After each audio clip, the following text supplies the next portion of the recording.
Right, hello everyone. We are here for another episode of What You Missed in I Pet Goat 2, as I've decided to call this series. So we are joined by Armunn. How are you, Armunn? Brief Hey, man. introduction. Yeah, all good here. I hope with you too. Let's get this second part started. Second of what, 1,000? Because at the rate we're Yeah, going. yeah. But well, Unfortunately, there's just so much in these things to cover. Right, okay. I'll start the scene. okay.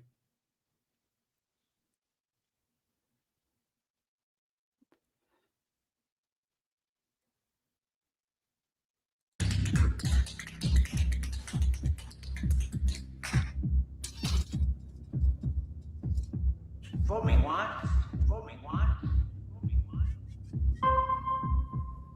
Shame on, shame on,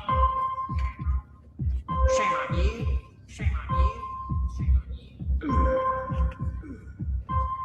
Fool me, can't get fooled again, can't get fooled again, can't get fooled again, can't get fooled again, can't get fooled again, can't get fooled again.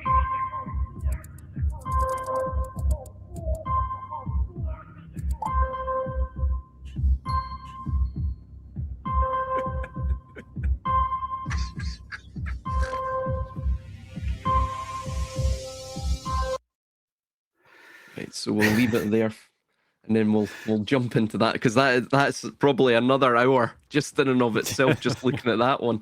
So what are the first things that sort of strike you about that brief excerpt or brief scene? Well, of course, first of all, it's the indication that it's show business because he starts with the tap dancing and, of course, that cone hat. Well, the D there, I'm not sure. That's the first time I noticed the D there on the hat. But so he's got the star spotlight. He's the star of this film at the time that it was being played, of course. And this, of course, is a reference to the classroom scene of the 9/11 movie.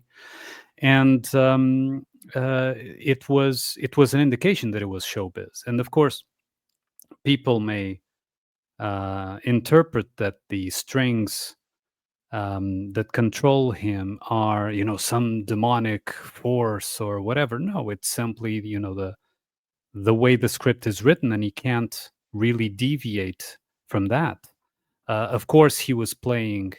Also, part of his character was being played as, a dumb fool, which, of course, is also seen in this particular segment. But we know already that from other footage, even of the same character, that he is really not dumb. He was playing a dumb president for the reasons that we've already discussed. I don't know if you remember a conversation we had with the Zeal president. A very interesting conversation where we talked about how it all started with Bush. This idea that Mm-hmm. a president could make a fool of himself, right? And of course, now we have the climax of that with Trump, who is even more cartoonish than Bush was. So another part of this is, of course, the making the horn symbol with his fingers, and doing the head twist, which is representative of a spiritual possession, because this is what the alternative media started. I don't know if, well, I don't know if you were accompanying the conspiracy scene at the time, but that's when I began. It was with 9/11.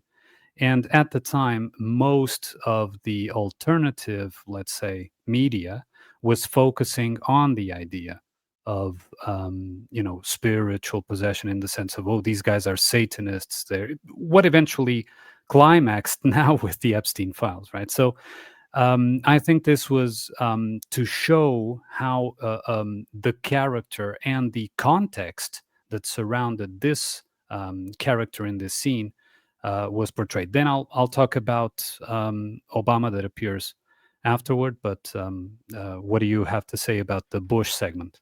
Well, I think you're totally on point. The general gist that you've provided is effectively what's going on there, symbolically. I mean, we could surgically as well pick out some of the symbolism. So, for example, you notice that the demiurge, he lifts his hands up, right? Of course, this is to control and to bring to life this puppet, this which effectively what is a persona, a character, as we'll see later on with the him changing into Obama. He does this by, of course, turning his head. The reason for that is it's implying that the election cycles, or just the cycles in general, of which the election cycle is a mere sort of microcosm or mimicry of that, is all based around not necessarily the being itself or the body itself, but it's based around the attention. It's keeping captive the soul. So you have this idea of the soul R cycle, the soul Resh cycle. The Resh is pictographically that of the head. So the reason that the demiurge lifts his hands up is it's this idea between generation and contraction, that which is below and above. We see it with the dance and Shiva. One, the Nataraja, the Lord of the Dance, which one of his legs is up and the other is down. So the idea is that you have this distinction between generation or contraction. The up is, of course, contraction. The down is generation, closer to the earth. Which is a normal organic visible duality in nature, in the organic sense, right? So I believe that is what the symbol of Baphomet was actually about. It was to represent all the natural forces in one symbol, right? So because there's the up, there's the down. In that sense, there's the generative and the destructive. And of course, that was picked up to form these, like you said, microcosmos kind of worldviews, like virtual realities that have to include that so that they pretend to be organic, right? Absolutely, yeah. And this also indicates, similar to what we were discussing with Zeal, is that Bush was the beginning of this sort of, you could call it centripetalism, which is the convert or the contraction back to the center, the effectively destruction, cyclic destruction. The Stoics knew it as ekpyrosis, which is a periodic conflagration of the system. And then, of course, from the ashes emerges the phoenix. Interestingly, as well, with the idea of Bush being the beginning of the end of the American empire, let's just be superficial about it. Of course, his father was Bush Sr. He also, interestingly, made that 1,000 points of light speech. The idea that we've had 1,000 generations, 1,000 wars, all of this has been leading to this sort of hyperstitional engine of history, has been trundling towards this final destination, this terminal eschatology. And then, of course, he that was on the 11th of September 1990, 1991, I do believe. And then 10 years later, to the date, was, of course, his son, Right. with the whole inversion of dualism ritual with the gateway year and the gateway event of the two towers. But interestingly, the Bush idea is seen in the Bible too, on Mount Sinai. I believe it was Moses. Moses was initially sort of he corresponded with Yahweh or God.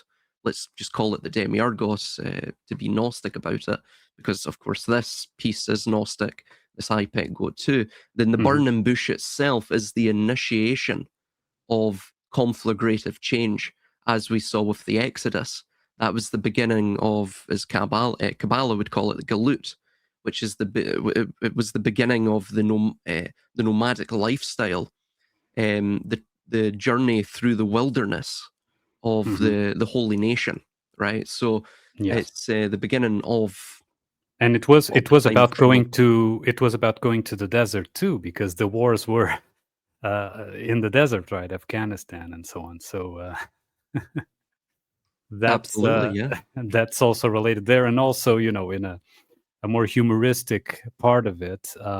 This, of course, it was a generative act made through destruction that had both the male and the female symbols also in the names, because you had Bush as the president and Dick as the vice president. So, Oh yeah, uh, yeah. I didn't even you know, think of that. Oh my yeah. god. Yeah, you're right. You're right. Oh man. Um, I mean, these But people don't sorry, I track. didn't want to No, cut you off there, lose your train of thought, but no, but that you're just occurred. absolutely correct as well. You're correct there. Yeah. So of course this relates to the dualism and the polarity that we see. This itself mirrors the structure of the cosmos, which you could describe as a self-referential paradox. And the way that it survives is through its incompleteness.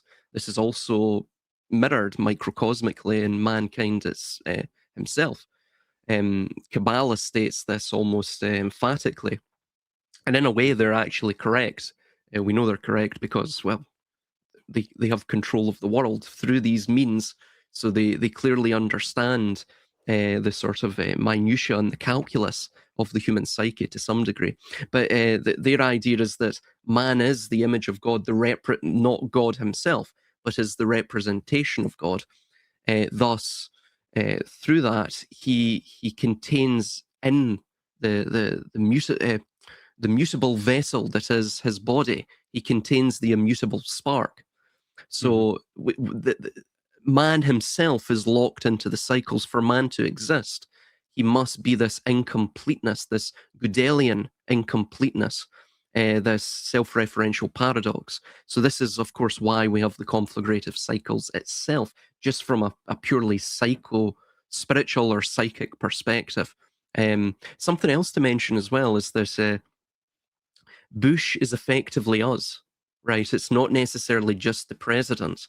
As we'll see with Obama, it's not necessarily just the president itself and his persona and the personas that we see upon the stage. We are simultaneously, of course, we're simultaneously both mutability and immutability, but we're simultaneously the actor and the spectator.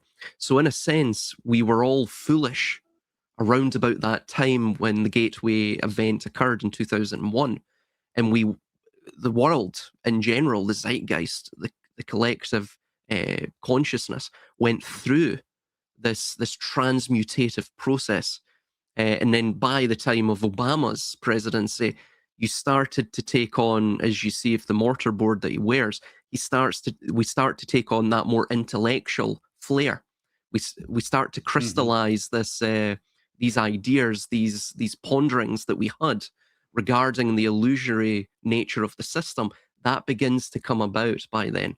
It begins to crystallize. You also, so effectively, the mass initiation that we see within these conspiracy circles, which is now, as we can see, it's went global. Effectively, it's become universal in its nature. Everyone's a conspiracy theorist effectively now. Everyone has a distrust of the government. They see the system as illusory.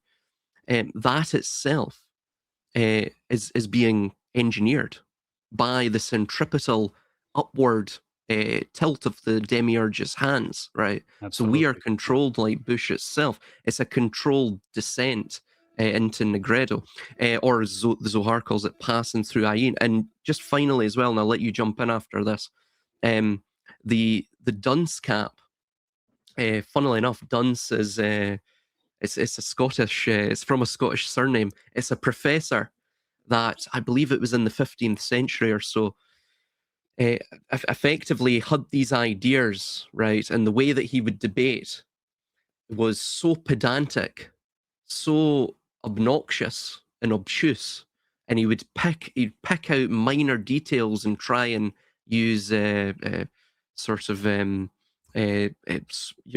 what would it be, sophistry to derail or to deconstruct his opponent's arguments. So he didn't argue in good faith, and he wasn't an intellect of good faith either. And then eventually his detractors turned this into an insult. Skip forward a couple of centuries ostensibly, and you get to this dunce cap in the 18th and 19th century of the US primarily. But the D is also the Dalet. The delete of the Hebrew alphabet, I forget what the ordinal value is now, but in its pictographic meaning, it means the gateway. And funnily enough, the conical shape can mean a number of things. It can be the umbra of an eclipse, but it can also be as well. That's of course opposed to the penumbra. Those have esoteric meanings as well, but it can also be a symbol of the sun and the sun's rays. So again, you're getting back to this idea that man himself is connected through this wormhole, this funnel. Even the idea of us being birthed into the world, we come through a wormhole, effectively the birth canal. So the idea is that this relates to the gateway of man's soul, that he is being controlled from that vantage point, and it's skewed. It's not straight. Similar to the world itself, the world is supposedly on a tilt. There's also an esoteric meaning behind that. The idea of the fallen state of man is also found within the heliocentric cosmology of the system, which is that this fallen world, right? It is pointed. I forget where it's pointing to. Its northern axis is pointed to. But if you were to, repair that tilt, and the northern axis was to point directly, upwards, it would point to what's known as the local void, and it would point almost directly to Draco, to the constellation Draco. So the idea, and you see this in the Zohar's eschatology, is that we have to, in fact, the only way to become God-men, to break free of the Leviathan. This also links with evolution, and what you see at the back there of the hangman, is that to break free from the shell is that we have to actually become part of cyberspace, which is the simulation of the Ayin, the simulation of the primordial nothingness. And this is what you see with sort of this dark enlightenment of technocracy and things such as that. It's this mimicry of both the heavens and the earth to establish their own virtual system, and in some sense, be that literal or in a sort of a metaphorical manner. Well, picking up on what you said just previously about how we are puppets as well, the masses, which I agree. It is the ultimate goal is, in fact, the ultimate goal of the performance is, in fact, to make everyone a performer. And another thing that I would point out is how this conic hat, the dunce hat, as you said, is the same shape as the tinfoil hats, right? Which were exactly the ones that began the entire, let's say, 21st century conspiracy movement, right? They were called in a derogatory manner the tinfoil hats, in a sense, right? So, and all the tinfoil hats are represented as conic shape, exactly to make that impression, I would say, and probably to link to that, that emergence, as you said. So they are born. Even one of the main things that you would hear from conspiracy theorists would be, "Oh, I woke up," or "awake people up," or whatever, right? So waking up in that sense is like a rebirth, because they think that they left an old being behind that died and were reborn as a different one, which is, like you know very well, something that I agree with, that there is a psychological death of a mind character at times, and a new mind character is born from that. However, it is important that the new mind character emerges as a result of the generative force of the individual's ego and not from the external.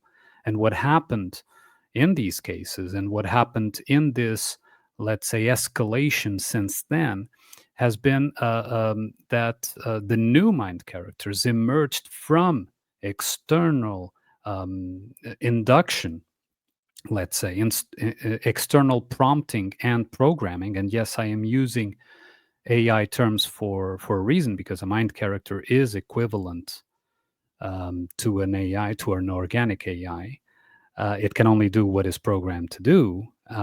Otherwise, it has to pick up prompts from its ego, and if the ego isn't there, it has to pick up prompts externally, right? Therefore, all the expert society, expert-based society that we have, and that nowadays it climaxes with, if you don't know, ask AI, right?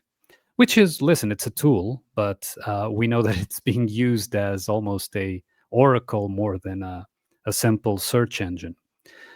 So yeah, I think that the tinfoil hat is linked to this hat as well. That is, of course, in this particular scene, representing the show business part of the entire political sphere performance.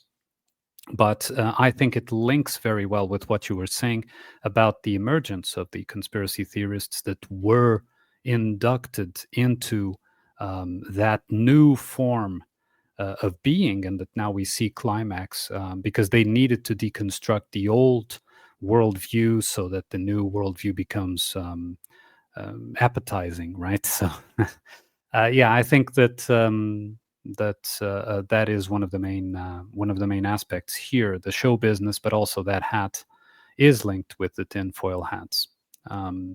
Should we move to Obama, or do you have any? Oh, I have a few things, Mhm. but I'll just list them sort of off. I don't want to go too Uh-huh. far into this because literally we would be here for God knows hours. And don't get me wrong, we're going to cover a hell of a lot more as the video goes on and on and on. Funnily enough, most of the symbolism occurs in this scene and the scene with Alice, or I believe she's known as Lily by that's what she's termed by as Louis Lefebvre stated in an interview. Mhm. But just to list it off, so you have, of course, the upside down pentagram. The idea is that, as we see to the right with that woman in the purple dress, funnily enough as well, her nails, the way she's holding it, she is basically the divine feminine. You also only see one of her eyes, Mhm. similar to the Anubis boat later on. But the idea with that as well is it actually ties into Ayin. Ayin is a Hebrew letter as well. This nothingness concept. It literally, its pictographic meaning is the eye. So again, with AI, you have the idea that you see on the reverse of the Great Seal, this annuit coeptis novus ordo seclorum. I won't go too deeply into that. He who favors our undertaking, new order of the ages. I won't go too deeply into all of that, but the you see the pyramid, which is the A, and of course the I at the top, which is the capstone. Well, the unfinished capstone. The idea is that they're still working towards this sort of uh, secular order of the ages. Mhm. But the idea with that is that the I is the Ayin, and of course she as well. This divine feminine is the sort of a spark of the Ayin. It is the soul that descends from the Ayin, hence the pentagram. So the divine feminine is also tied in with Venus. And Isis and all of these sorts of derivative characters as well, but the planet Venus as well, the morning and evening star, this which Mhm. is the beginning and the end, the alpha and the omega. So the idea is that the divine feminine, pardon me, before we get to that, Venus goes through a sort of conjunction. It goes through an 8-year conjunction. This is why you would have the 8-rayed star associated with Venus, Ishtar, Asherah, Ashtaroth, so on and Mhm. so forth, you name it. Because when it goes through this eight-year cycle, it leaves, when it conjuncts with, I believe it conjuncts with either the moon or the sun. I forget which one now. It basically will if you draw it out, it draws out a pentacle, interestingly, in the heavens. So the idea is of course, if that's Mm. inverted, the divine feminine has fallen to earth. So the water has become the ice.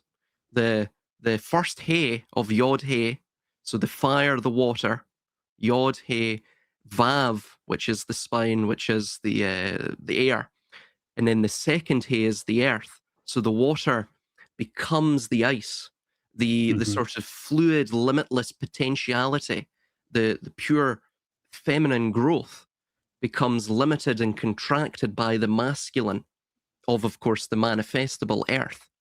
And you that pentagram that you are mentioning is the one in the spotlight there, I suppose. Yes, exactly. So it's showing this sort of persona character is basically man in his fallen state, which he goes round these various personas, these cycles. Again, like what Shakespeare stated, every man plays a different character through the 7 ages of his life. All the world is a stage. Everyone has their exits, their entrances, all of this idea. So it's an alchemical psychodrama. That is what existence is being portrayed as within this film.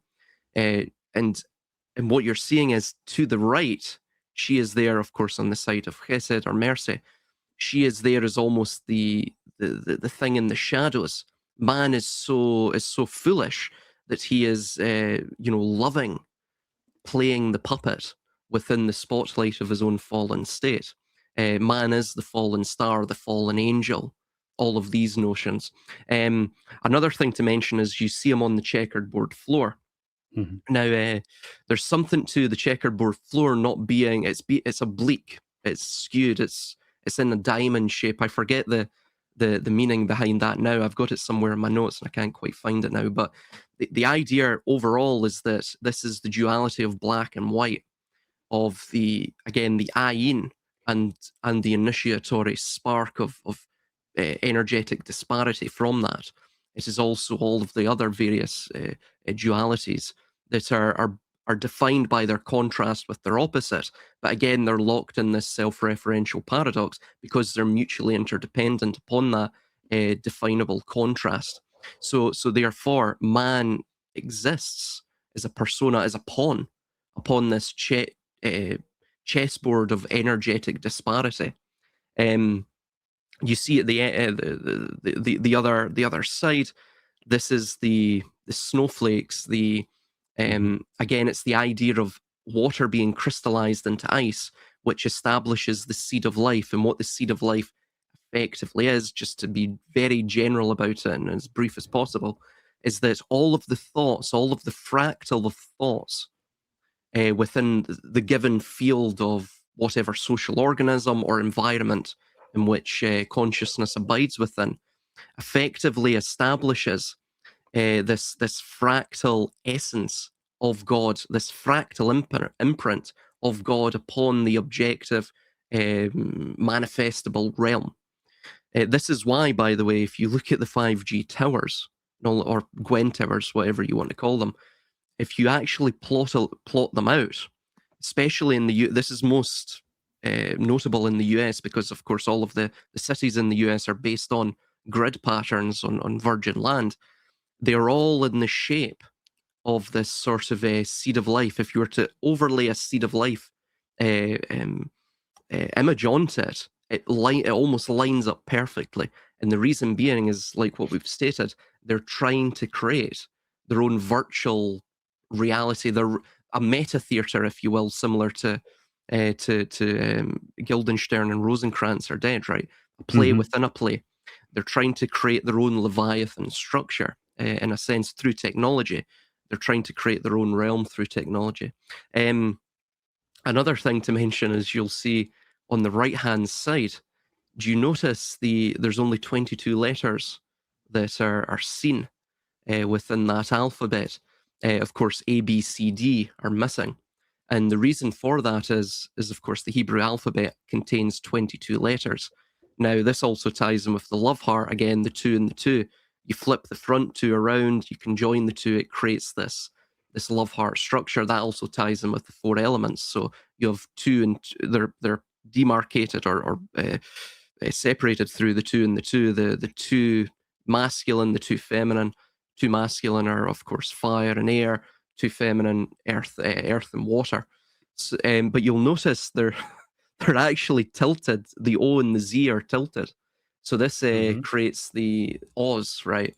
And Oz itself, if I recall correctly, means in Hebrew, yeah, it's the pillar of force. So it literally translates as strength or might or fierceness. So Oz is energetically tied to the left pillar, the pillar of severity. So this is the domain of Gevura or judgment. It's basically the destructive or restrictive or even structural force of the universe, right? So everything you're seeing here is that things are going to change. The world is going to change. And interestingly, too, if you can also make out Z, O, and E right at the start, which is Zo. This is where this is one of the composite words within zoetrope, that this sort of animate illusion, similar, of course, metaphysically to life itself in an ontological state. So zoe literally means the sort of life. It literally means life in Greek. So the idea is that it's linked to the breath of the divine, and the breath of the divine itself is linked to this sort of cyclic destructionism. You see this with the three ventricles of the heart, which is the shin letter, and it states in, I believe it's Deuteronomy, it states that the the the law of God is written within the heart of mankind. And it also states in 2 Kings 21:7 that the name of the Lord is etched into Jerusalem. And of course, the topography of Jerusalem creates the shin letter. So this is the three column system that Kabbalah describes itself as. And you see this throughout, of course, all esotericism, which is that effectively it's the three thresholds of time, or the trimorphic protonoia, the threefold first thoughts. So it's that idea of descent and structure, and creating, turning the soul into a manifestable sort of construct within matter. All of these metaphysical ideas. We'll go into the next, because there is really quite a lot in this.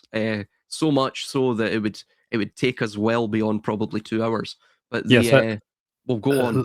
let me just Yeah. a quick remark there. When you mentioned the checkered floor, that is representative of the chess game that is being performed, not played, but performed. And he is dancing on the checkered board exactly because he is part of that performative game. It appears to be, in my opinion, this is my own views on it. It appears to be a light versus dark thing, like white pieces versus black pieces, which can also be taken in the sense of the sort of racial conflict set upon the U.S. of the white versus the black, and so on and so forth.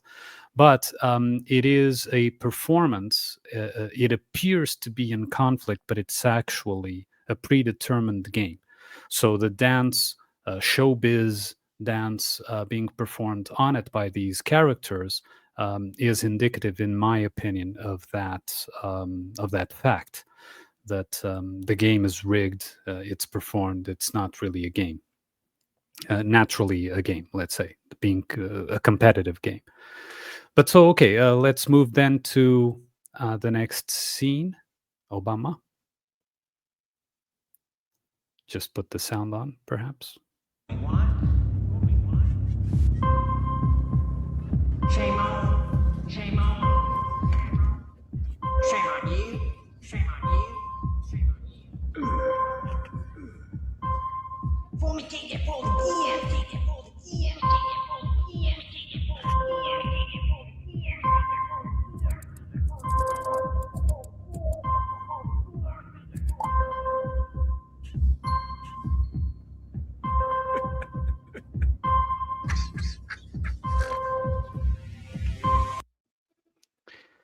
Right. So Obama is wearing white gloves, which to me it's indicative of the illusionist, firstly. So the illusionists would wear that kind of glove.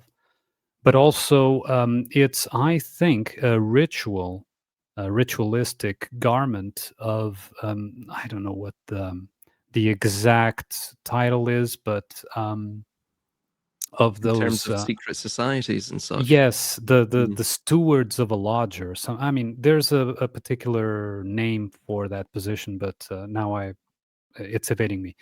It's like the caretakers of a lodge.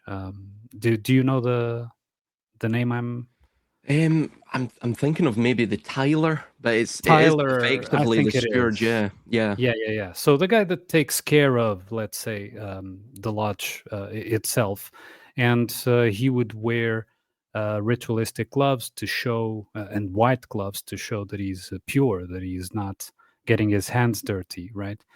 And so, of course, Obama always had this image that he had clean hands, right? That he was, I mean, he even won the Nobel Peace Prize. Surprisingly, right? Even in the narrative, because there wasn't really anything of note, even in the It was story of it was his bombs of peace. of his presidency that would indicate that. But we know it's theater anyway. But the idea was that the image of him was one of pure hands, so pure action, let's say. But, however, unlike Bush, that had the conic hat, he has the Saturnian square, right? The hat of the master. I don't know if it's master or doctor or. Yeah, no, it's Yours. the mortar board, I believe it's called. Yeah, from Uh-huh. academia. Right. And so he was, this elevated, suppose that the image we're talking about, this elevated president that followed a very, um, let's say, a controversial time, and tried, supposedly in the narrative, to institute a more pure, um, spiritual, elevated view on or lifestyle on the American public, which of course is all BS, but that was the narrative. It is worthy of note that when he's laughing, I don't know, there's a scene there that I don't know if it's forward or backwards, but when he's laughing, there's a board there saying lol, which indicates, yeah, it's in one of these, and he's winking, yes, and he's laughing, and there it is, lol. So it indicates that he's on cue, right? So he's following the instructions of he's reading the cue, as we would say in theater, right? So okay. Remember those shows that you had the guy, raising the applaud board so that the audience knew it was time to applaud, or raising the laugh board so that the audience knew it was Hmm. time to laugh when it was live TV, right? So this is the same thing. He's reading the prompter to know how to react, and he is a magician, but at the same time with the image of being a master and a pure action president. So the white gloves that show no blemish on his part. Also could mean in that sense the gloves of a surgeon, right?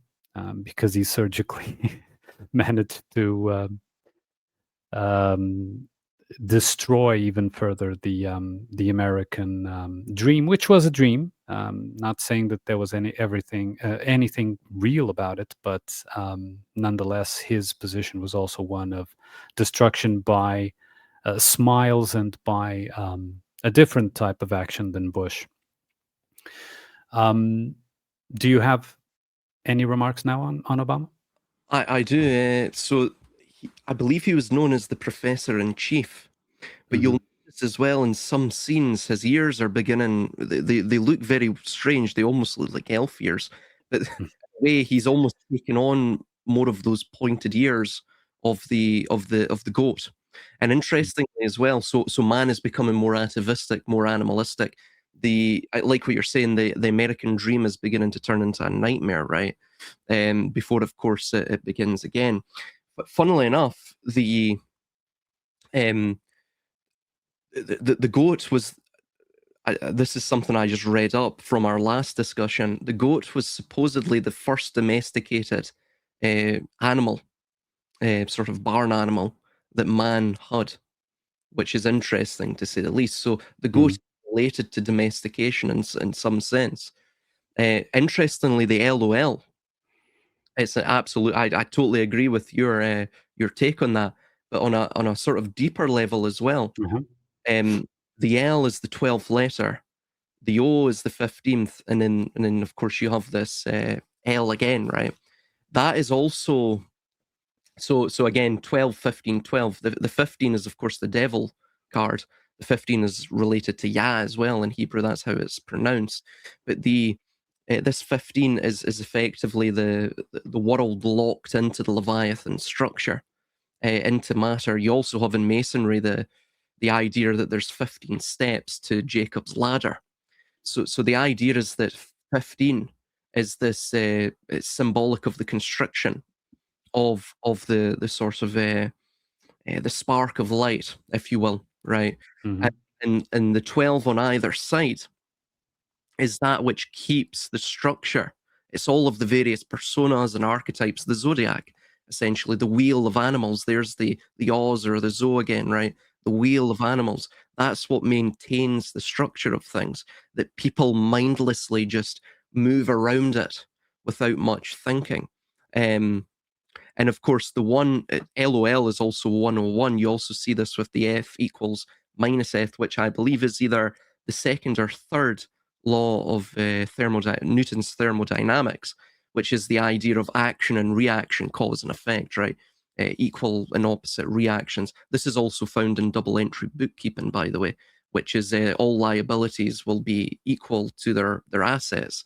This is how you maintain a sort of fictional, almost, well, a fictional Ponzi scheme, but it's almost mimicking the void itself. It's mimicking this homeostatic nature of the void of the plus one minus one maintains the zero order state, the illusion of the system, right? The illusion of permanence. So you have that locked into the LOL, and behind him F equals minus F, where F equals, of course, 0. Something else to mention with the mortar board is later on we actually see, now again, just taking this back just slightly, tie in with what I'm about to say here. Where is it? I'll let this play out. Yeah, so Bush takes his hand, and with, I believe, the index finger, he touches, of course, the, let's be polite about this, the drop of ejaculate, right? What this is symbolizing, as we'll see later on with the phallic imagery throughout this film, is that the phallus or the masculine is that of constriction. It is that of structure. It's almost a sort of Saturnine force, right? In that sense, very structural. And so the man gives, he fertilizes, but what he's giving is not necessarily a generate. It's not. It's limitation, right? So the semen that fertilizes the egg, that egg is pure potential until of course it's breached by the semen, and then even that idea of semen, and the idea of the Eridanus, lost at sea, mankind in this state of cosmic abandonment, all of these notions. It's interesting how the English language is constructed like this, but the idea is when it breaches that egg, that potentiality, that limitlessness becomes limited through the coincidentia positorum. And this is what I was meaning with the coincidentia positorum. Isn't necessarily a positive thing, overall in terms of the macrocosm. It's neither positive nor negative. It just maintains. It's this idea of maintaining the the generational cycle of the dream, right?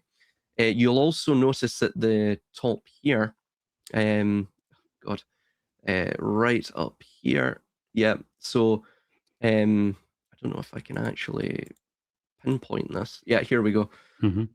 So you'll notice it goes through 6 stages, and then right at the end, man has the gun. Yes. And then after that, man no longer, he sort of transcends. You can actually see up here this demarcation point. So man transcends that. He becomes a more it's not even a spiritual being. It's that sort of dark enlightenment. There's 2 paths that man can take. He either goes into the cyberspace and becomes, sort of like the void, like God, this limitlessness, this omniscience through cyberspace, or of course he transcends in a sort of more spiritual way. He no longer relies on force, on tools, on techne, on war. But again, that only comes about through that demarcation. That's also tied in with this. You see it striking midnight. That can also relate, of course, to the IAEA and their nuclear, was it the doomsday clock or whatever? But that itself is actually tied to, funnily, everything in the modern world is tied to earlier, more primitive ideas, more mystical ideas of spirituality and eschatology. And the idea is that when midnight hit, that was you passing into the Ayin. It was the veil between this world and the spirit's world, if you will, was broken. Yes, So you are correct, but I would just point out that the earlier references to that, where it's based upon, it is not coming from a continuous timeline, in my opinion, in the sense of the history building itself up to this point and being references to a past that was there before, but because the previous civilizations, let's call it like that, used the same blueprints. And this is, I think, very important, because one of the main ideas of this image right here is the idea of evolution. Of course, with the hanged man word almost spelling evolution there, and the sequence of, from fish to supposedly spiritual being at the top. But these are blueprints, ideological blueprints, religious blueprints that are used cyclically from time to time in different contexts, in different civilizations. This is not a historical thing by any means. The latest iteration of it began with Darwin, that translates eventually into theosophy that we've talked about. But this was used many times before. That's why you can find those links. But they were used not because they were discovered back then and then recycled, let's say, to the new civilizations, but because it was the same blueprint applied. And the indicator here, the symbolic indicator here in this image of the scriptwriter, is that little owl over there to the left of the blackboard that is, in a sense, hypnotizing everyone to the same belief, in this case, that the belief of that evolution, right? And that this, because everything shows or everything in their narrative shows that these destructive events are entirely necessary for us, mankind, to get to the next stage of evolution. And what do you hear around the alternative media scene plenty of times is exactly that. Oh, we're going into, I don't know, the 5th dimension or the 6th dimension, or we're going into a new way and opening our hearts to. This is all theosophy. This has all been used before, will be used after this cycle, and it's not because it came from the distant past, but because it was used and used and used and used in the same way that you use the same formula and make two different movies, apparently different, but when you look at the skeleton of the story, it's the same story, right? Like the hero's journey, for example, it's used over and over and over again. And you would say, oh, this was, came from the ancients. No, it came from a blueprint. That same blueprint that wrote that ancient history, right? So I just wanted to point that out because I think it is a very important distinction, in my opinion. And well, I'm the one here. So, in my opinion, it's a very important distinction between what would be history that emerges by itself as if it's a natural progression of things, and that historians merely record what is happening, right? Or the archaeologists merely discover what had supposedly happened, to an actual proactive writing of history to the distant past. We've already talked about that for legitimacy and other reasons. But the idea here is really to make us believe that it is absolutely inevitable, this progression, right? That we are on a journey. We are like passengers in, I don't know, in a cruise ship, or if you like, a train that inevitably will end up in that place, will take us to that place. And I don't think that is what we're supposed to be doing. No, Sorry for the rant there. But... No, absolutely not. No, man, dude, I'm talking like crazy here, but no, I totally agree with you. The idea is basically is a psychodrama, and like any drama, it's not necessary. It's not, none of it's real. It's they need the audience to believe it's real. They need the audience to believe this to be fact, but it's not fact. Absolutely not. And like what we're seeing here, funnily enough, is that you're seeing across the world, and funnily enough, I think this has sort of been propped up by what would you call it, the conspiracy circles, right? The idea that if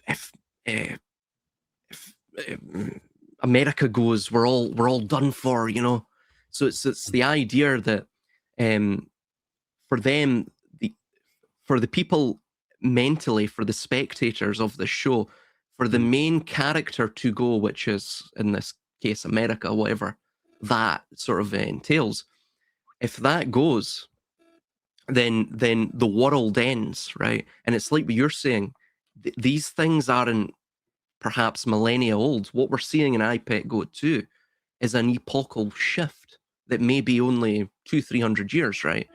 Who knows? Who really knows?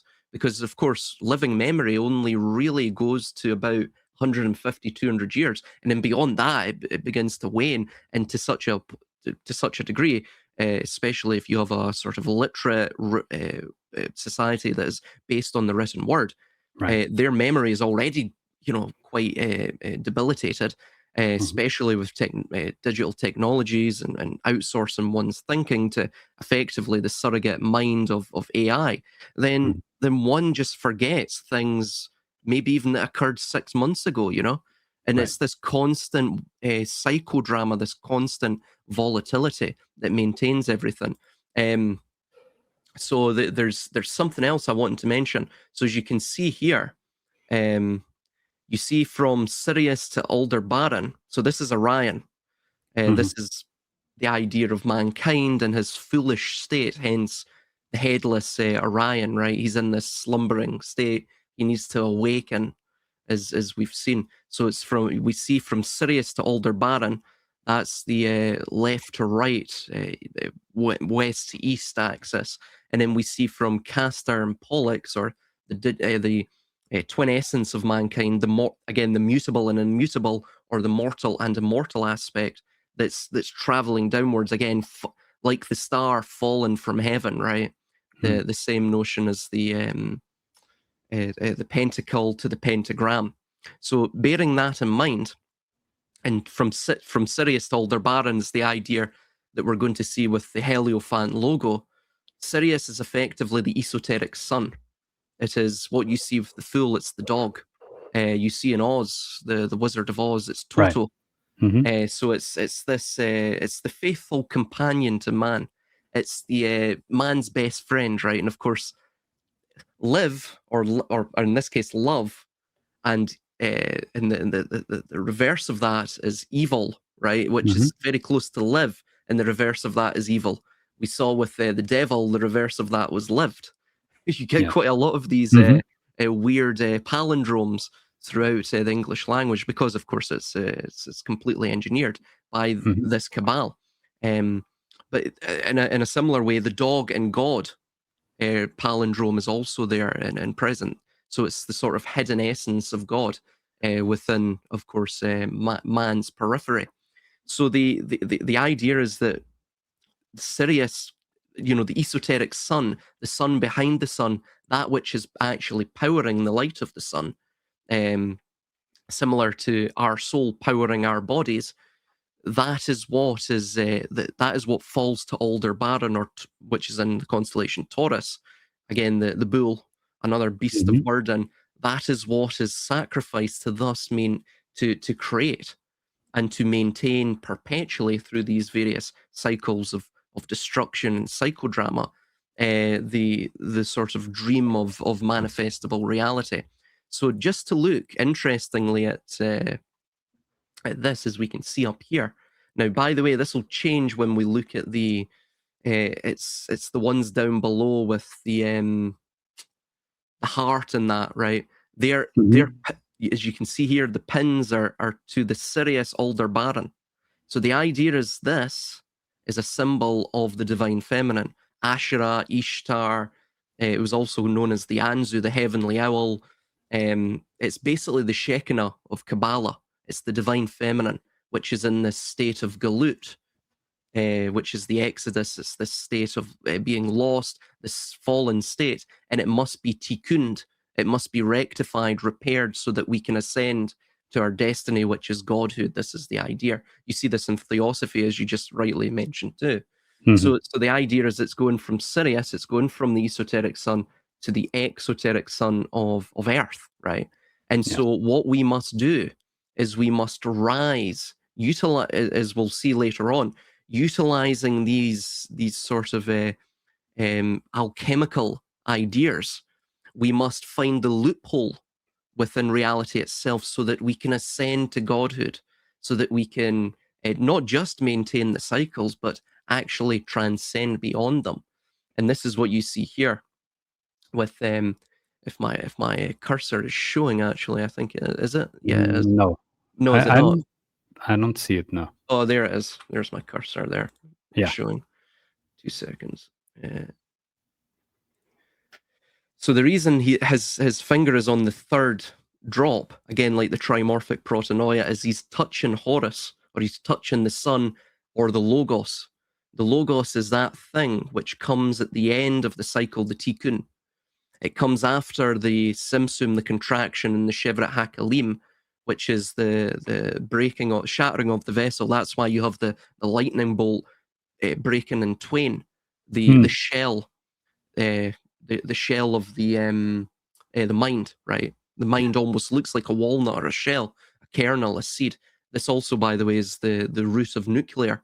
Nuclear, its root in Latin means seed and all of these things. So this is why they utilize things like that. But the effectively what he's touching, again, he's the fool.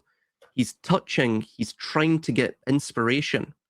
He's trying to find, if you will, the end of the cycle, the tikkun, how he gets back home, right? Through that logos, through that word, through that frequency. Of course, he doesn't find it. That's the whole point of the fool's journey, right? It's this sort of asymptote. It's this incompleteness. But you'll notice as well, he states. No, he starts. Sorry, he starts as the fool, and therefore you were going to say it now. You fool me once. He starts as the fool, and he ends as the fool, right? So that is the whole point of the journey. It's a cycle, not a destination, right? So fool me once, fool me forever, because you'll forever be a fool. And the idea would be to break the cycle of being a fool, at least in this psychodrama, as you called it. And if you do become a fool, which is a necessary stage, because otherwise you can't learn, you can't acquire actual knowledge without being ignorant first. If you think you know, you will not learn, right?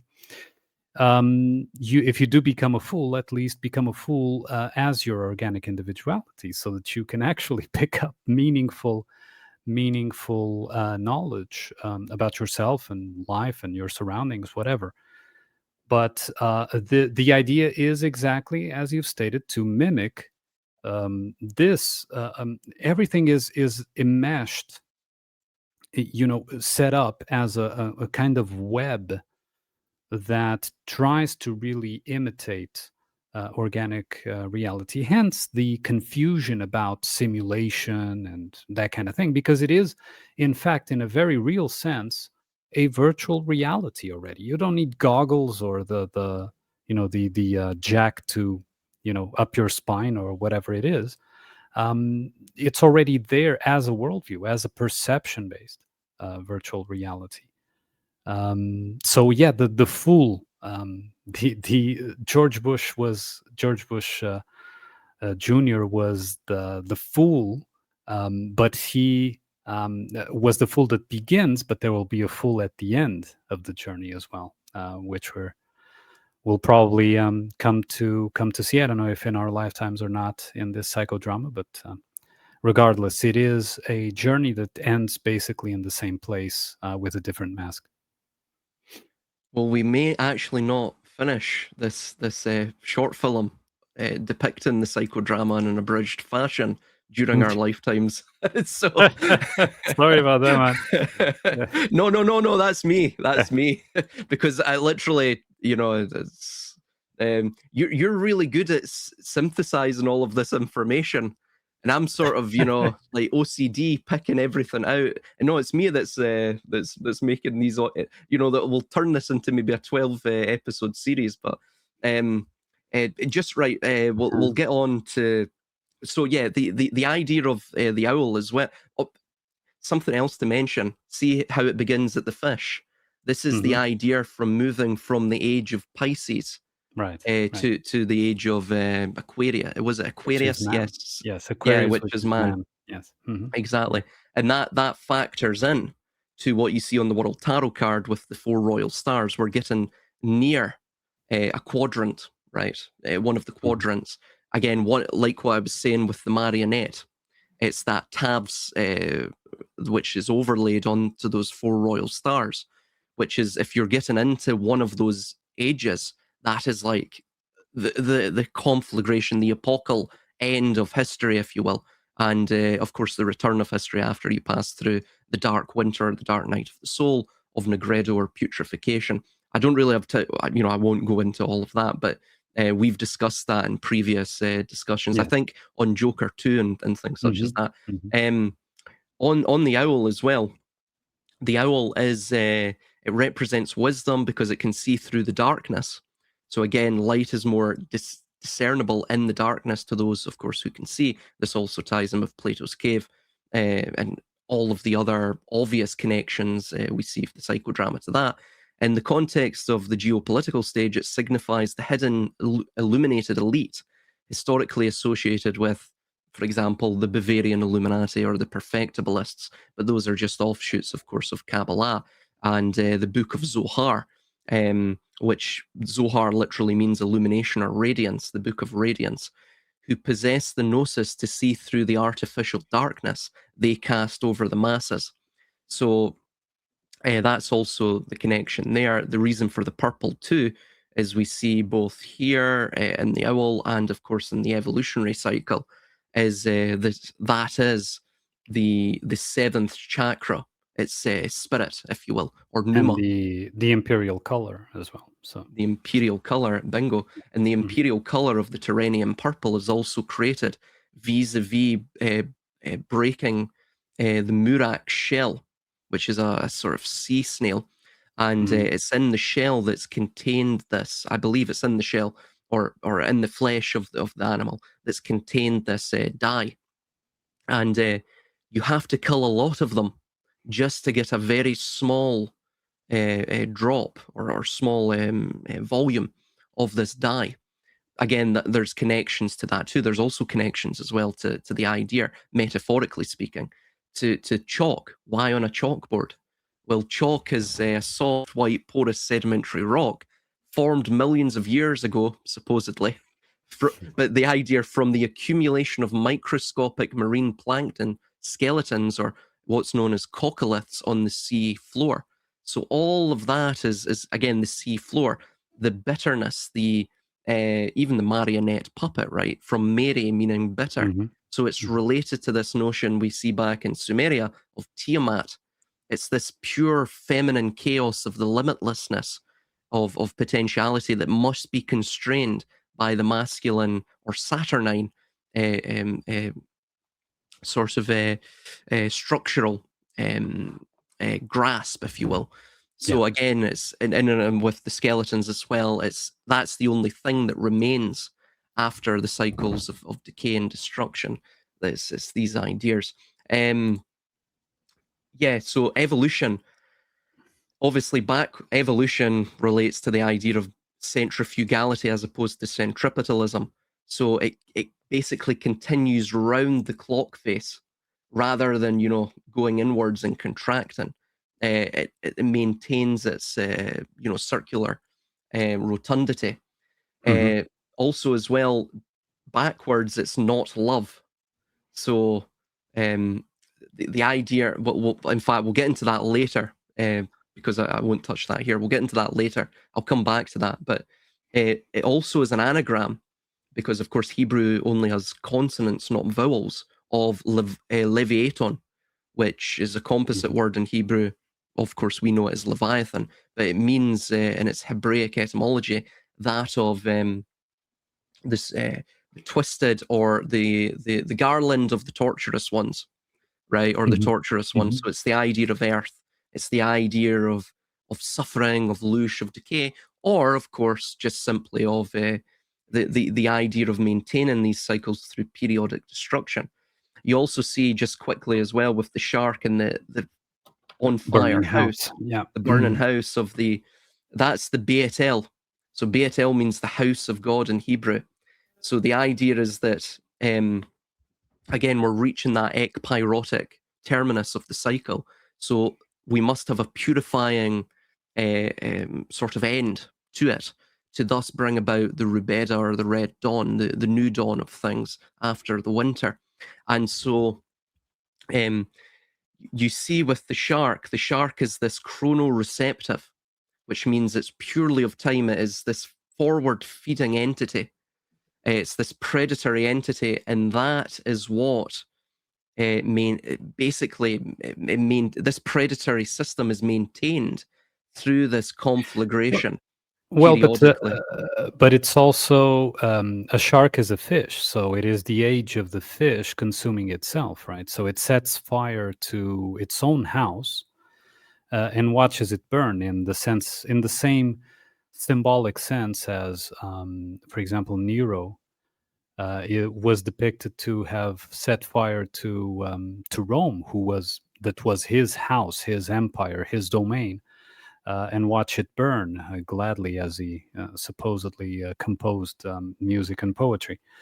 Of course, it is. I'm not saying it happened, but it's in the narrative. So I think that it's that self-destructive, cyclic thing that would have an organic meaning, which is, there comes a point where your mind character sees that it's really not fit anymore for the context that it's in, and in an organic sense, it would give way, right? It would, quote unquote, and symbolically, psychologically, set its own house on fire, which is, okay, I offer myself as a mind character to destruction, so that a new, better one comes after me, which, of course, also links to the Christian myth, right? The one that comes after will do much more than me, like John the Baptist said, something like that, right? It's not the exact words in the text, I know, but I don't take it seriously anyway. Sorry, listeners that are Christians, but I take it as symbolic. So it all links to the same thing, which would be, like I said, an organic event of the mind character destroying itself here in a narrative sense, because I think that the procession of the equinoxes, in the way that they are depicted, are a narrative, a literary device, so a narrative way to bring about that cyclic change, in conjunction, of course, with the clock in the sky, certainly, but here with a mere literary symbology and to stand in for the organic. And so that chance of the change of the mind characters that is often needed, cyclically needed, is lost, right? The individual remains stuck in the prison of its eternal, quote unquote, mind character, or mind character that it can't change except if prompted to, and that is entirely at the hands and at the commands of this external surrogate ego, surrogate individuality that comes from the outside, represented exactly by this world stage, this checkered board, these figures, these characters playing on the screen. So yeah, I would think that shark, because remember, a shark is a fish. That shark is the angry Pisces turning on itself, right? Yes. The age of Pisces consuming itself to give way then for a new age, in this case Aquarius, but regardless. The Leviathan, the Right, Ouroboros, right. yeah, no, absolutely, I totally agree, and this ties in with there was several questions regarding masculine and feminine.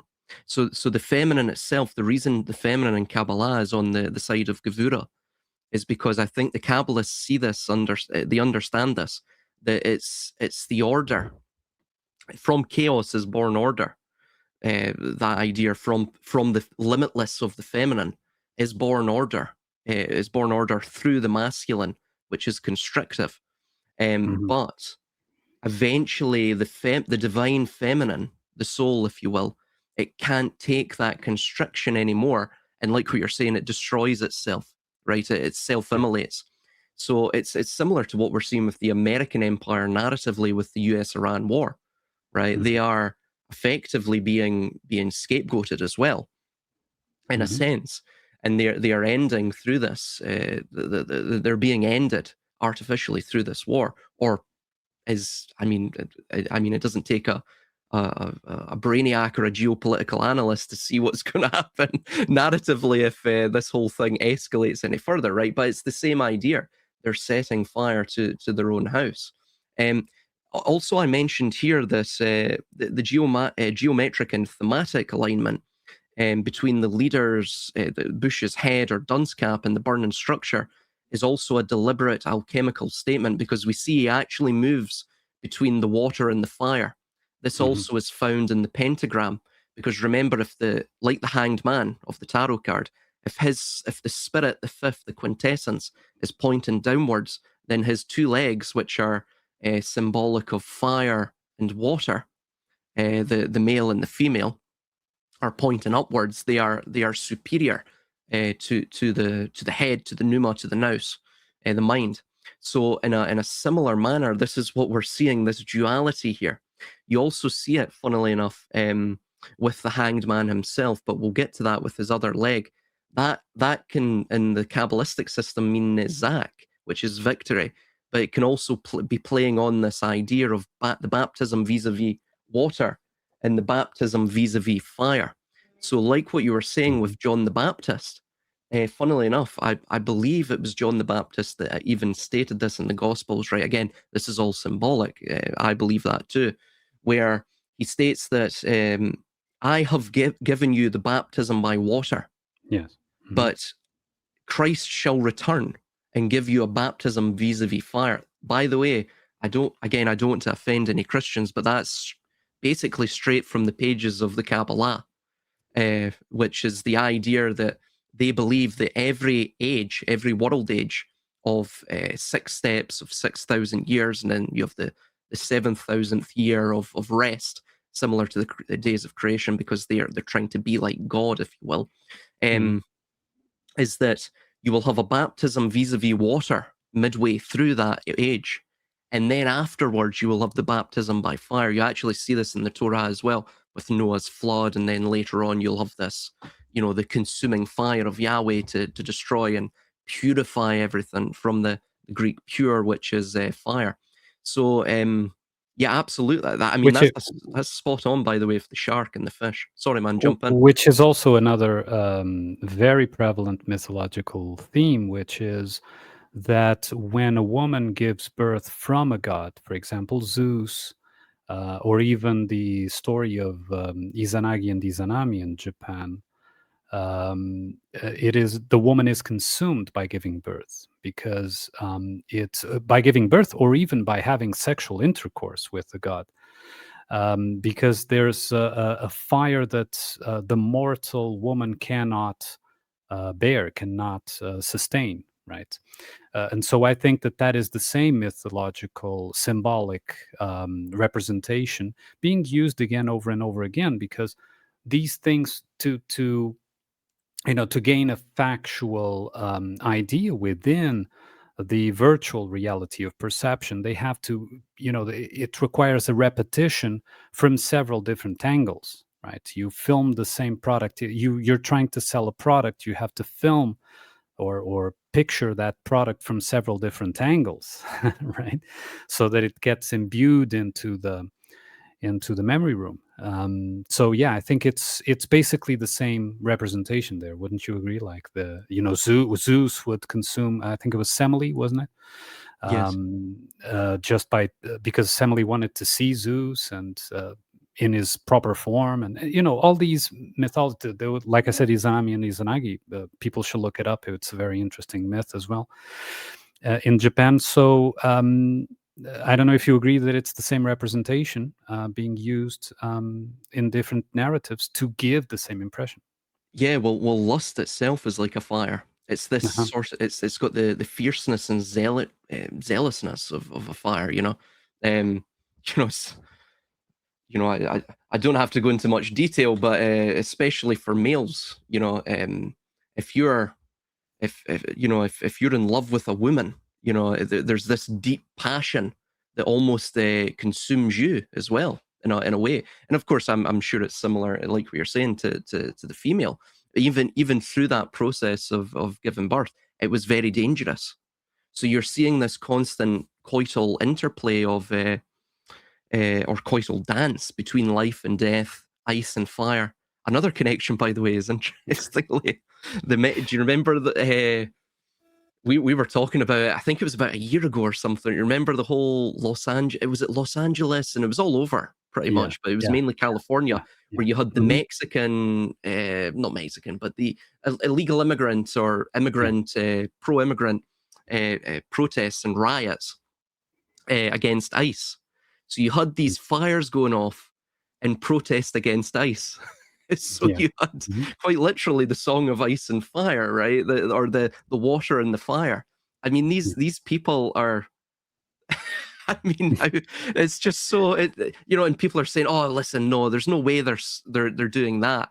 It's the simulation. It's the simulation. Yeah, it's the simulation. But yeah, it's So this is absolutely, I agree with you. This is something else you see. But the fire as well is almost like the mind. It's the mind as the crucible, which is in Hermeticism, the head represents the Keter or the crown. You also see as well the square and the triangle, and you see the circle at the top. So you even have within that house structure the sigil of the great work, which is of course the triangle of the generative, the trimorphic, the square, which is of course the bounds or the constriction of the masculine or the material world. And then that of the door, the window, and at the top, the circle, the quadrant of the circle, which is effectively the solar cross. Again, that similar idea you see on the world, just sort of flipped in a different configuration, but still the Tav of the idea of the sort of positive accumulation of the cycle maintaining itself through conflagration, right? The squaring of the circle. Containing man, containing God, the immutable essence of God, within the mutable psychodrama of the vessel of the world and of man. Mhm. So by visually conflating Bush's head with the burning house, as we see, he actually moves his head from back and forth. The animation suggests that the destruction of the physical towers or house of the state originates entirely from the compromised, burning mind of the leadership and of the zeitgeist itself. And then we see the house of the ego. So the burning house represents the alchemical calcination, the reduction of the ego and the old order to ash, also to bone, to calcination creates a sort of whiteness of bone, similar to the chalk. The leader wearing the dalet, or the door or the portal, as we've mentioned, cap, is the unthinking vessel through which this fire is brought into the material plane. He does not control the fire. His mind is the burning house, consumed by the ritual he was installed to initiate. And you also see him turning his head, and he's thinking, and he's getting more sort of in greater consternation at the idea of fool me once, fool me once. And he says it 3 times, I won't get fooled again. It's the trimorphic protonoia. Shame on you. Shame on you. Yeah. Shame on you. Shame on you. Yeah. So I think that's more linked with the fool of the tarot, because the word fool was associated with this president for a reason, and I think it is because he was the fool of this whole process, right? The fool as the 0 card, the beginning card, the beginning of the journey of this transformation. And so that is, to me, more, because I don't think there is any burning house inside of Bush's mind. He was merely, just like Obama, following the teleprompter and the indications of how he should behave and what character he should play. But I know that you were talking narratively, but it is to exactly induce in those watching. This is all for the common man to be entranced by these things and to take them as their own.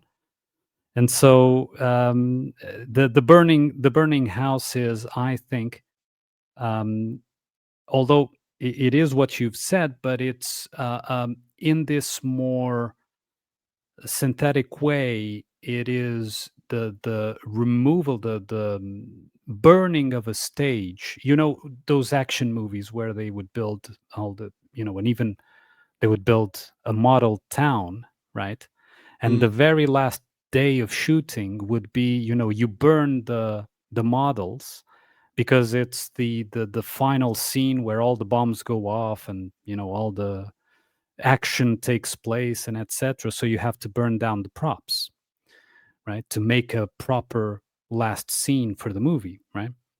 It is similar to that. So the props were built over time, and in the final scene they have to be burned down so that you get the shot as it should be, as a good action shot.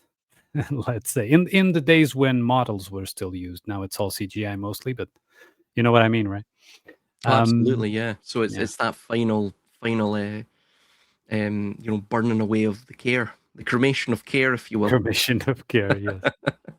Can't make this shit up, folks.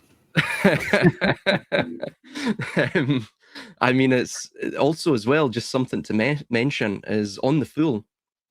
So we have another idea you see in alchemy is that the portal, again, that dalet, is it's of Mercury too. And Mercury was seen as this portal, like a bridge between the upper and the lower, right? And Mercury, like water, even in a drop of it, can almost reflect the entirety of the objective reality. So again, it's that notion that Mercury is the vessel or the initiator, the instantiation of that idea of the macrocosm is found in the microcosm and vice versa. But you see as well, we were mentioning with evolutin, which is also an anagram of leviathan, or the Hebrew of Leviathan. In the Latin alphabet, it's the garland again or the wreath of the torturous one, or wreath of torment. So again, that's seen in the World Tarot card. Funnily enough, the red head of the World Tarot card this divine feminine, or you could even think of it as the divine hermaphrodite, the coincidentia oppositorum, the filius philosophorum, child of the philosopher, the child of the Red King Hermes and the White Queen Aphrodite, hence hermaphrodite. This is also, funnily enough, linked to the red hair of what many people are seeing as the Antichrist within the comments. But the idea is that this World Tarot card is the renewing of the wheel of creation. Cyclically, if the fool seeks to release himself from the cycle, of course, in short, we either evolve or we continue to cycle the wheel. This further links to the adage we hear, the demiurgic puppet bush relay, which is, as I've stated, fool me once, shame on you, fool me, won't get fooled again. And of course, in Star Wars, this is, again, you couldn't make this shit up, folks. You also have is episode 4, was it The New Hope, with Han Solo?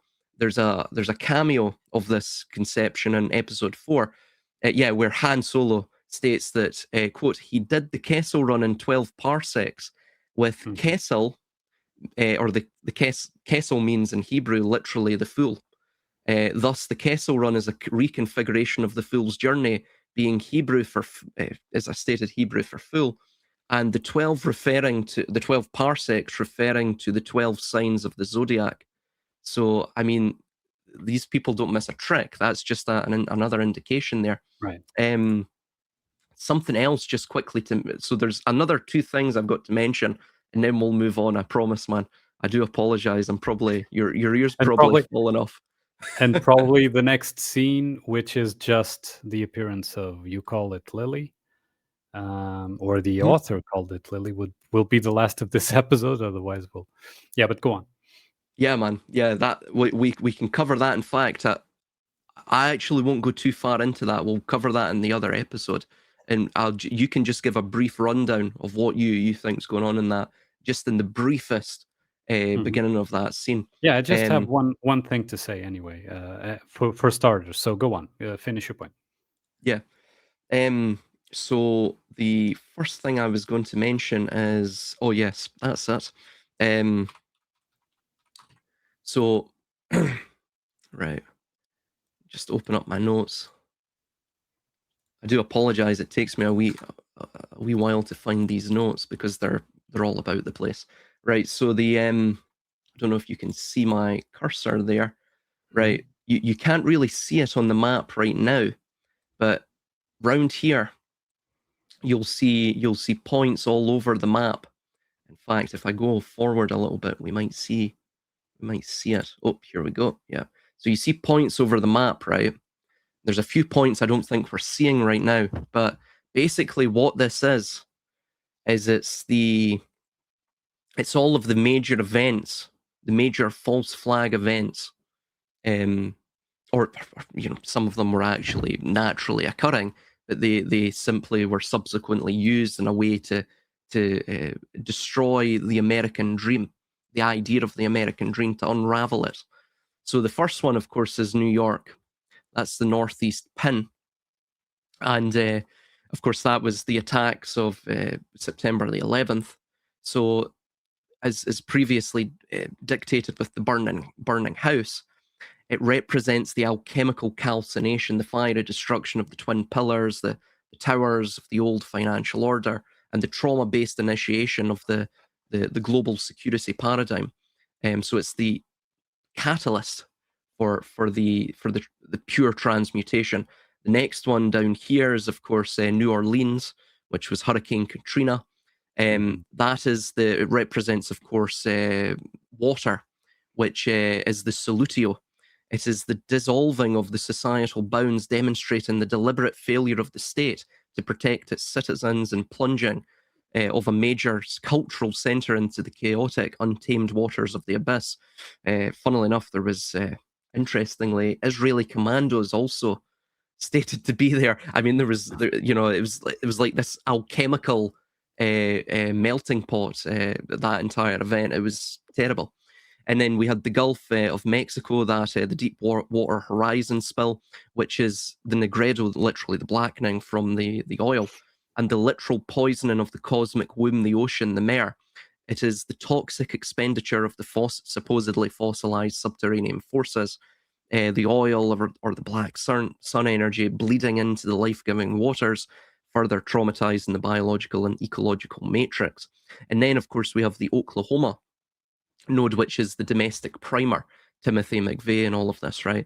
So the Oklahoma sits in the center of the country, similar, of course, to Kansas, right, with the Wizard of Oz. So it's the Tiferet, it's the heart of the nation, painted in that purple astral color. We've discussed that earlier, of course. The 1995 bombing was the ultimate psychological primer. It shattered the illusion of heartland safety. It was the domestic trauma that introduced the concept of terrorism directly into the American living room, softening the psychological ground and priming the collective nervous system for what was to come. There's another pin as well. I think it's Los Angeles or something. I won't go into that here. That's, going into sort of speculation, but those are clearly what those are implying with that. So it's the idea of we're entering the state of trauma. Lastly, as well, with the leg of Netzach, so you'll see the leg of Hanged Man there is missing.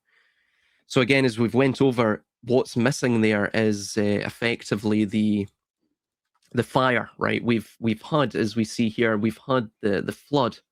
Again, if you were to flip this upside down, there's the 5 of the pentacle, the pentagram. So it's means spirit is inferior to these two.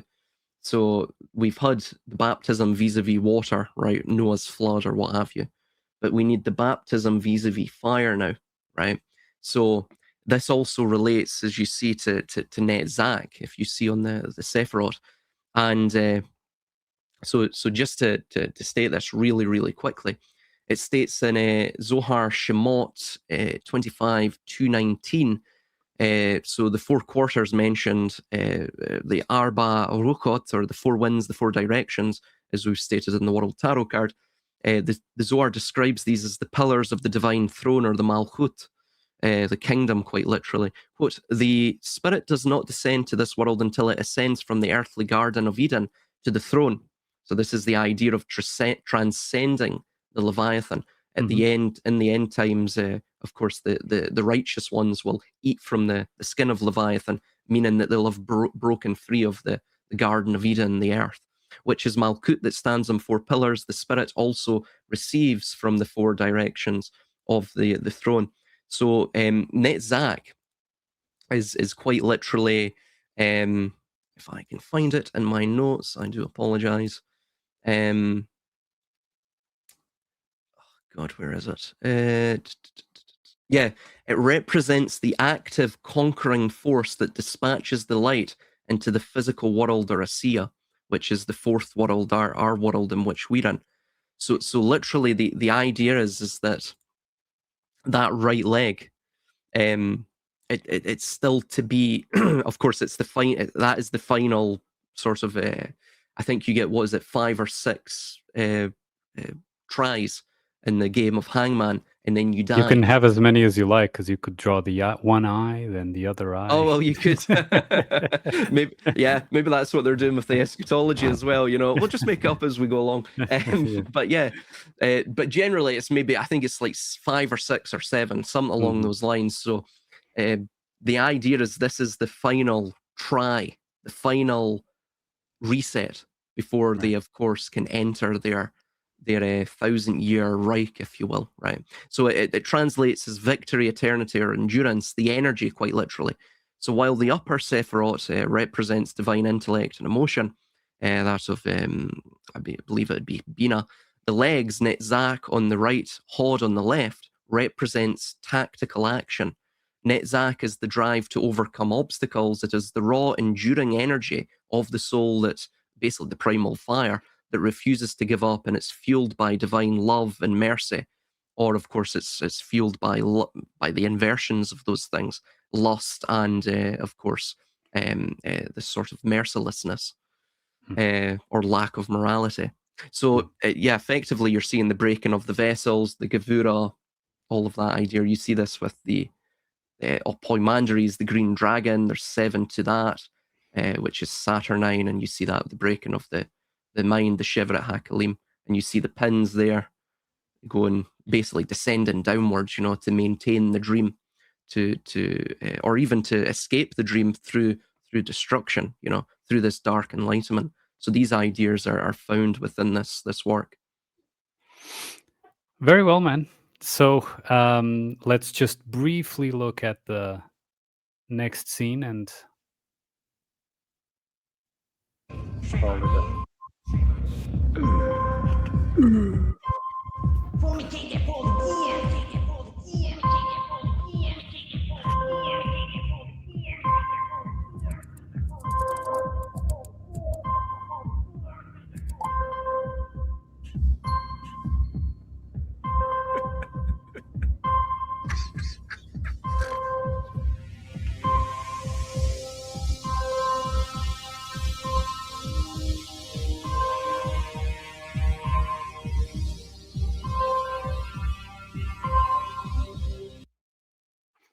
Well, by the way, I've just noticed, never noticed before, Obama has a crescent in his cheek. Yeah. So, okay. Probably a reference to Islamic of some way, in some way. Yeah, here, the only thing that I would like to say here now for starters is, yeah, there. See? There's a crescent. That relates to the secrets of the moon. The idea is at the end of the cycle, once all the cycles end, the moon will realize it's its own self-luminary, and it doesn't just reflect the light of the sun. So the idea is that man realizes he is God, effectively. Well spotted. Well spotted. Well, and the next scene, the only thing that I would have to say for now is I reiterate my initial impression that little girl is Erica Kirk. She would have been around 12 at the time of 9/11, 2001. So this is most probably depicting a 12-year-old girl, physically similar to what maybe she would have looked like, at least similar to what she looks like now. And I think that this is one of those instances of quote unquote predictive programming, which isn't predictive in that sense because it's being written, but that would depict a future character that hadn't, even entered the visibility of the world stage yet when this animation was done. But so this is, for now, the only thing that I would say about this scene. Well, I think you're spot on with that. And the idea with there's another flower at the other side. I forget what it is, but you see the lily here. If I can, yep, there we go. So you see the lily here, and of course the white rabbit. Again, I won't. By the way, you can also make out divide. So there's divide at the end there. And of course div and ide. There's a connection there that you can see that, again, it moves from left to right, west to east, similar to the Sirius Aldebaran idea that we saw of the owl. Yeah. And lily is a flower usually associated with death, at least as far as I know. And of course, her whole character to play later on would be that of the widow. And what was it stated that the cries of the widow will reach the whole world or something like that. So it will, I think that this is really a depiction of that. And there's some sort of symbology regarding this apple that she will drop that will begin the whole process that comes after. But this, like I said, it's my first impression and just what I wanted to say. Otherwise, we'll be here for another 2 hours. Oh, we will. Just what I wanted, just what I wanted to say about this scene for now at this moment. Yeah, I think you're spot on with that. Again, I won't go into because literally, I like what you're saying, we'll be here forever. But I think you're right. It is Erica Kirk. I mean, Erica Kirk as well as the widow. I mean, she's almost the inversion.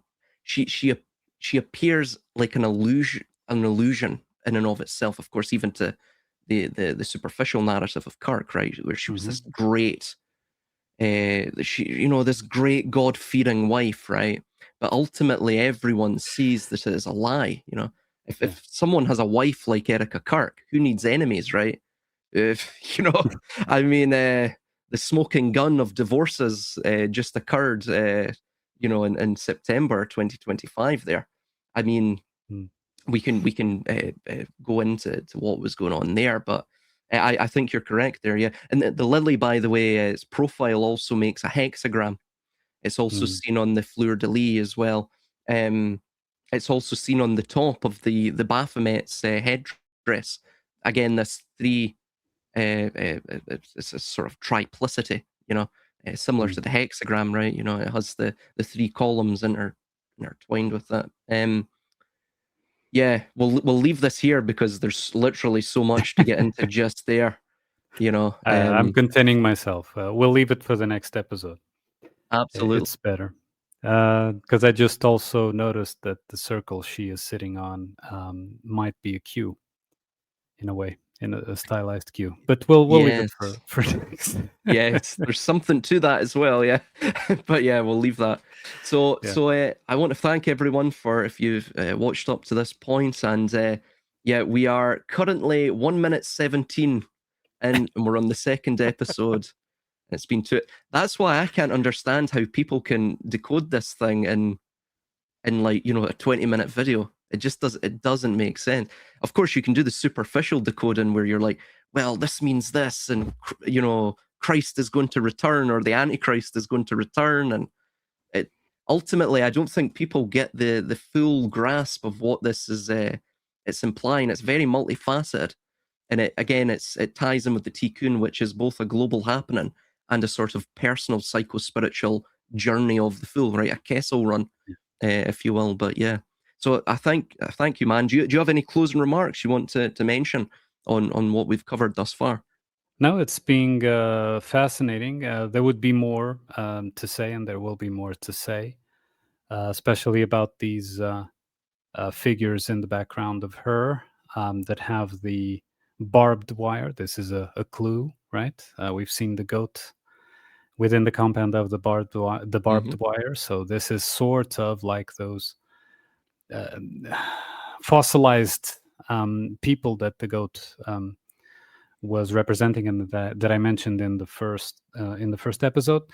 But no, we'll continue in the next one, and it's been fascinating. It's great, and thank you for inviting me. I think this is really great. No, it's absolutely no problem, man. Yeah, this is going to be a fascinating one. We've got quite a good response from the last one, so yeah, it's. You have to send me any comments that that you think I should view, because unfortunately, when we do a collaboration, I don't get notifications. Oh, do you not? No, all right, okay. no. I'll send you. I'll send you comments. I'll send you links to the comments. I mean, I can go there and check, but as they come, that's what I mean. As they come, if you find any comments, yeah. All right, man. No problem. Right, dude. Have a good one, right. and to all the viewers, thank you for watching. See you next time. Bye bye. Bye bye. Thank you all. See ya.